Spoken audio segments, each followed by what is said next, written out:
क्या आपको पता है किसी सेंचुरी में एनिमल्स इंसानों से भी बड़े होते थे। पर इसका रीज़न क्या आपको पता है? कहाँ से आए वो एनिमल्स?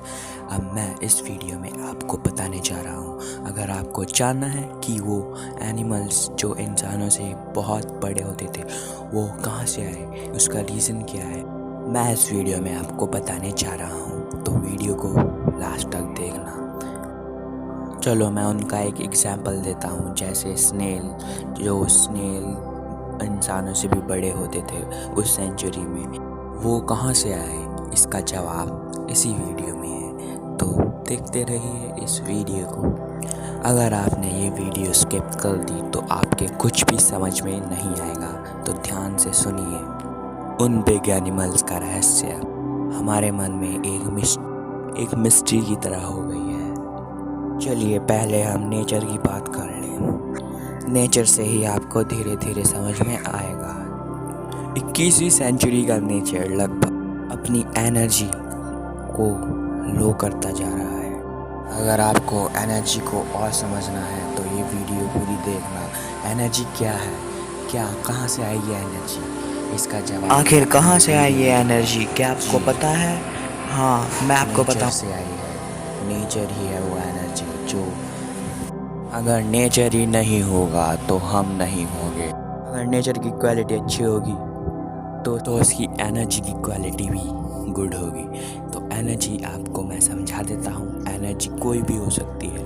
सबसे पहले आपको पता ही होगा कि इस पृथ्वी पर सबसे पहले एनिमल्स ही आए। एनिमल्स ने ही इस पृथ्वी पर उस नेचर का यूज़ करा, और उस नेचर की एनर्जी को यूज़ करने पर जो कि नेचर में रहते हैं वो प्योर और ग्रेट एनर्जी को गेन करेंगे। उस प्योर और ग्रेट एनर्जी को गेन करने पर उनकी एनर्जी प्योर होगी, ग्रेट से भी बेस्ट होगी।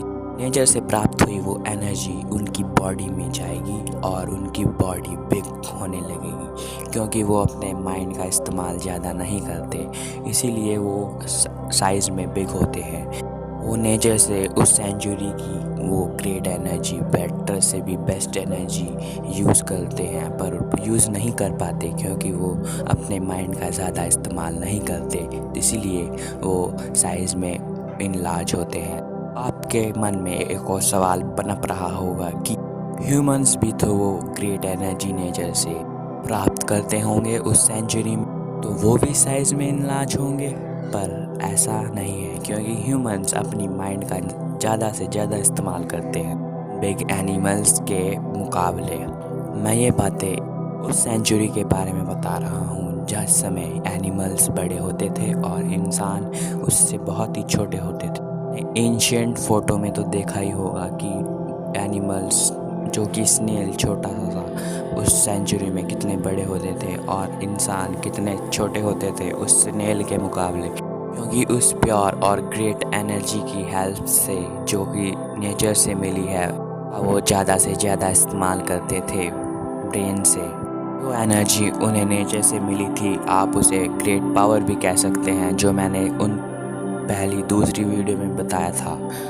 उस सेंचुरी का नेचर इतना प्योर था, इतना क्लीन था, उसकी प्योरिटी के कारण, क्वालिटी के कारण उस सेंचुरी के नेचर के पास इतनी एनर्जी थी जो कि जिससे उस समय के इंसान कुछ भी कर सकते थे अपने माइंड का यूज़ करके, उस ग्रेट एनर्जी की मदद से जो कि नेचर से प्राप्त हुई उन्हें।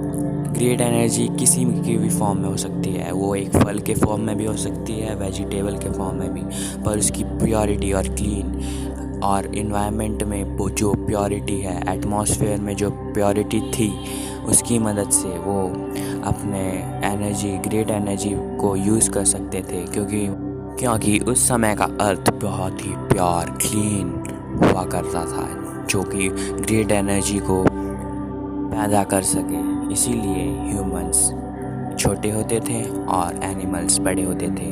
पर आपने कुछ एंशिएंट फोटो में वो बिग ह्यूमंस भी देखे होंगे, वो क्यों होते थे उस सेंचुरी में, तो इसका जवाब भी इस वीडियो में है।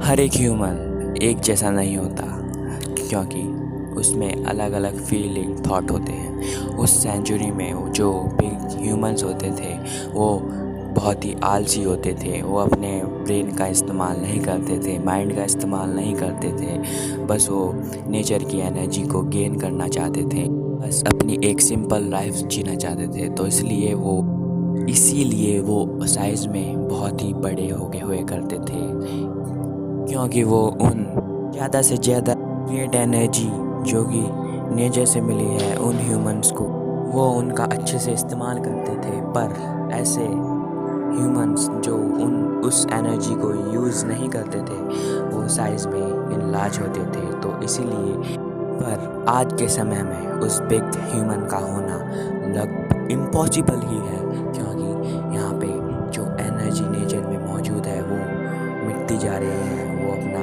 एनर्जी खोती जा रही है। क्योंकि पॉल्यूशन की वजह से हमारे अर्थ में इतना पॉल्यूशन हो गया है कि एयर में भी पॉल्यूशन है, जो हम इनहेल करते हैं उसमें भी पॉल्यूशन है। पर उस समय एक सेंचुरी की नेचर में बहुत ही क्लीन और अर्थ भी बहुत क्लीन हुआ करता था। इसीलिए वो नेचर इतनी एनर्जी को गेन करता था कि क्योंकि वो ग्रेट एनर्जी ह्यूमंस द्वारा बॉर्न हुई थी। तो उस ग्रेट एनर्जी से ही ये ह्यूमंस अपने माइंड का यूज़ करके सबसे ज़्यादा माइंड का यूज़ करके वो फ्यूचर के बारे में सब कुछ जान लेते थे, सब कुछ कर लेते थे अपनी दुनिया में, उस दुनिया में जो कि इस समय मौजूद नहीं है, ख़त्म हो गई है।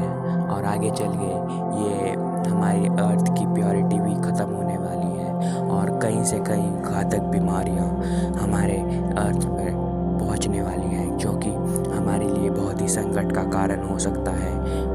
क्योंकि हमारा अर्थ इतना प्योर नहीं है कि उन बीमारियों से लड़ सके, क्योंकि हमारे पास हमारे नेचर में इतनी एनर्जी मौजूद नहीं रही है, क्योंकि हम पेड़ काटते जा रहे हैं और पॉल्यूशन भी बढ़ता है, उसके साथ साथ पॉपुलेशन भी बढ़ती जा रही है, और इसका अर्थ पर बहुत ही गहरा प्रभाव पड़े और हमारा अस्तित्व इस पृथ्वी से मिट जाएगा। दोस्तों, वो ग्रेट एनर्जी आई कहाँ से ये आप समझ लिए होंगे। पहले प्योर एनर्जी नेचर की ह्यूमंस में गई, ह्यूमंस ने उस प्योर एनर्जी को अच्छे से इस्तेमाल करके ग्रेट एनर्जी बनाई, और वो उस ग्रेट एनर्जी से सब कुछ कर सकते थे, सब कुछ जान लेते थे। तो आपको मेरी वीडियो पसंद आई तो लाइक कीजिए, सब्सक्राइब कीजिए, चैनल पे नहीं है तो चैनल पे सब्सक्राइब करना मत भूलना। Thanks for watching.